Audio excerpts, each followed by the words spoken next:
पाचोरा तालुक्यातील आंबेवडगाव ग्रुप ग्रामपंचायत अंतर्गत येणाऱ्या पोकडी तांडा या संपूर्ण बंजारा समाज बांधवांच्या गावात महिलांसाठी बनवण्यात आलेल्या सार्वजनिक शौचालयामध्ये कमालीचा भ्रष्टाचार झाला असल्याने शौचालय बांधल्यापासून आजपर्यंत या शौचालयाचा वापर करण्यात आलेला नाही।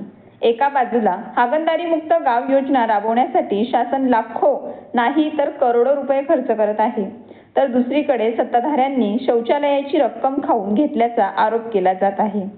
या शौचालयाच्या ठिकाणी जाण्यासाठी रस्ता नाही, पाण्याची टाकी नाही, जेमतेम बांधकाम करून निधी उकळून घेतला असल्याचा आरोप केला जात असून याची सखोल चौकशी व्हावी अशी मागणी केली जात असून चौकशी न झाल्यास ग्रामस्थांनी आंदोलनाचा इशारा दिला आहे।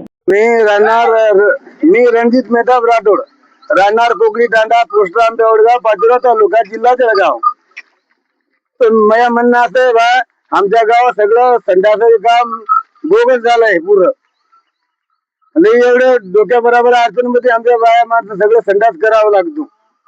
अडचणमधून दूर दूर 1-1 किलो 1.5 किलोमीटर बाई माणसं संडासली जाते।